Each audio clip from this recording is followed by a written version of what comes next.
La sexualité des vieux, des gens en général, est assez tabou. Mais quand on est homosexuel, je pense que c'est encore pire, parce que, étant donné que le fait d'être homosexuel, déjà, ce n'est pas accepté par beaucoup de personnes de la société. Alors en plus, lorsqu'il y a l'expression d'une sexualité, je pense qu'elle est dérangeante.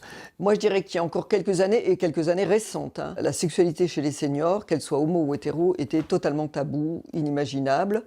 Il n'y a qu'à penser nous-mêmes comme on voyait nos parents. On n'imaginait même pas qu'ils aient une vie sexuelle. Il me semble que ce tabou, cette invisibilité est un peu tombé.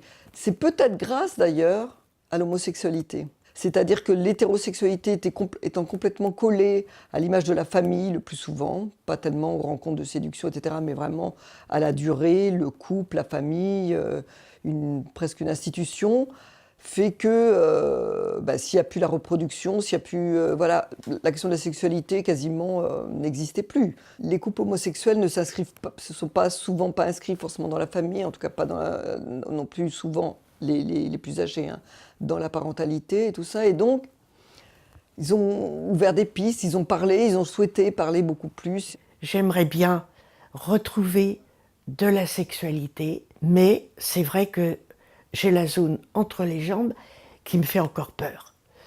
Bon, et je voudrais bien, parce que ma compagne, elle n'a pas l'air d'en avoir peur de la sienne. Et elle n'a pas été très heureuse dans sa vie sexuellement. Et je trouve que c'est malheureux. J'ai un gros progrès à faire, devenir sexy. C'est souvent les enfants qui bloquent par rapport à imaginer la sexualité de parents très âgés. N'imagine même pas une seconde que ce soit possible. A priori, s'ils sont en EHPAD en particulier, c'est qu'ils ont perdu beaucoup de leur indépendance, c'est qu'ils sont dans une dépendance. Et donc, on n'imagine pas que quand on est dans un état de dépendance relativement important par rapport à la vie quotidienne, on puisse avoir une sexualité. Les deux paraissent, dépendance et sexualité, paraissent complètement antinomiques.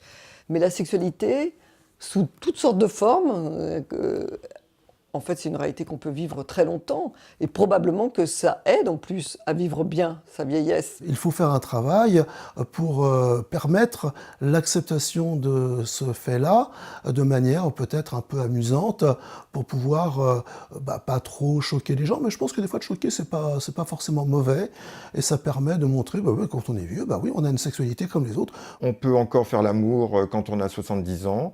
Même si nos corps ne sont pas aussi désirables qu'ils le furent, il y a toujours moyen d'échanger des fluides. J'ai envie toujours d'avoir une sexualité active, et j'ai pas mal d'imagination dans ce domaine-là, donc même dans le art, dans le SM, etc. C'est quelque chose que je pratique très volontiers. Vivre, c'est vivre. Vivre, c'est aimer, c'est baiser.